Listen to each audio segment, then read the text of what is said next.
Beginner குட்டீஸ், எல்லாரும் ஜாலியாக லீவை என்ஜாய் பண்ணுறீங்க இல்லை? நல்லா என்ஜாய் பண்ணுங்க. சரி சரி, நீங்கள் லாஸ்ட் வீக் எப்படி எக்ஸாம் எழுதுனீங்கன்னு பார்ப்போமா? ரொம்ப நல்லா எழுதுனீங்க. என்னாலும் கொஸ்டின்ஸ் ஒரு ஆன்சர் செக் பண்ணுவோமா? சரி, விடை தருகல ஃபர்ஸ்ட் கொஸ்டின் என்ன கேட்டாங்க உங்கள்கிட்ட?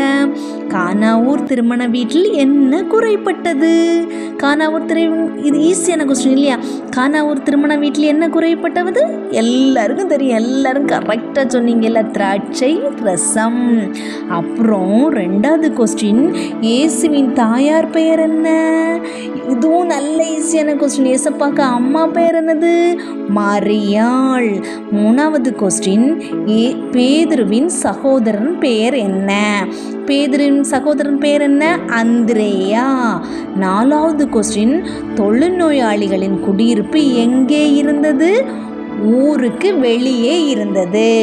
அடுத்து அஞ்சாவது கொஸ்டின், சூம்பின கையுடைய மனுஷன் எங்கே இருந்தான்? ஜபாலயம் இல்லையா? ஜபாலயம்னா என்னது? ஆலயம் இல்லை? சரி, ஆறாவது கொஸ்டின், பலி அருகே விதைக்கப்பட்ட விதையை பட்சித்தது எது? சாப்பிட்டுட்டு போனது எது? பறவைகள். இயேசு யாருடைய படகில் ஏறி போதகம் பண்ணினார்? யாருடைய படகில் ஏறினார்? பேதுருவின் படகில். எட்டாவது கொஸ்டின், பாவங்களை மன்னிக்க இயேசுவுக்கு வல்லமை உண்டு என்பதை நம்பாதவர்கள் யார்? யார்? பரிசேயரும் வேதபாரகரும் அல்ல? அப்போ இதோட ஆன்சர் என்னது? பரிசேயர், வேதபாரகர். அப்புறமா ஒன்பதாவது கொஸ்டின், கடவுளின் ராஜ்யத்தின் முக்கிய பணி என்ன? என்ன பணி? முக்கியமான பணி விடுதலை பணி. சரியா? விடுதலை பணி. இதெல்லாம் சரியா சொல்லலைன்னா படிச்சுக்கோங்க, சரியா? அப்புறம் பத்தாவது கொஸ்டின் என்னன்னா, இயேசுவை கொலை செய்ய ஆலோசனை பண்ணினது யார்?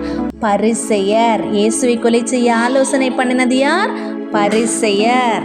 அப்புறமா அடுத்து ஓரிரு வரிகளில் விடை தருக.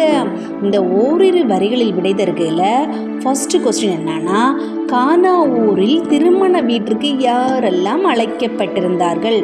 கானா ஊர் திருமண வீட்டிற்கு யாரெல்லாம் அழைக்கப்பட்டிருந்தார்கள்? இயேசுவும் அவருடைய சீடர்களும். அடுத்து செகண்ட் கொஸ்டின் என்னன்னா, பேதுரு இயேசுவிடம் என்ன வேண்டினான்? பேதுரு இயேசுவிட்ட என்ன வேண்டினான்? நான் பாவியான மனிதன், என்னை விட்டு போய்விடும் என வேண்டினான். எப்படி வேண்டுவான்? நான் பாவியான மனிதன், என்னை விட்டு போய்விடும். அப்புறம் மூணாவது கொஸ்டின் என்னன்னா, இயேசுவின் சகோதரர்கள் பெயர் என்ன? இயேசுவின் சகோதரர் பெயர் என்ன? என்ன பேர் ஏசப்பாவோட சகோதரர்கள் பெயர் என்னது? யாக்கோபு, யோசே, சீமோன், யூதா. யாக்கோபு, யோசே, சீமோன், யூதா. அப்புறமா நாலாவது கொஸ்டின், நல்ல நிலத்தில் விழுந்த விதை எவ்வளவு பலன் தந்தது? நல்ல நிலத்தில் விழுந்த விதை எவ்வளவு பலன் தந்தது? எவ்வளவு பலன் தந்தது? 30ஆகவும் 60ஆகவும் 100ஆகவும் பலன் தந்தது. அப்புறமா ஐந்தாவது கொஸ்டின், இயேசு ஓய்வு நாளில் யாருக்கும் சுகம் கொடுத்தார்? இயேசப்பா ஓய்வு நாளில் யாருக்கு சுகம் கொடுத்தார்?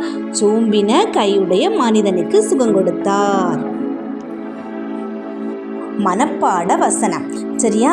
மனப்பாட வசனத்தில் ஃபஸ்ட் என்னது? பிள்ளைகளே, உங்கள் பெற்றோருக்கு கர்த்தருக்குள் கீழ்ப்படியுங்கள், இது நியாயம்.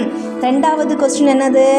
கர்த்தர் இரக்கமும் மன உருக்கமும் நீடிய சாந்தமும் மிகுந்த கிருபையும் உள்ளவர். மூணாவது மனப்பாட வசனம் என்னன்னா, மனுஷருடைய தப்பிதங்களை நீங்கள் அவர்களுக்கு மன்னித்தால் உங்கள் பரமபிதா உங்களுக்கும் மன்னிப்பார்.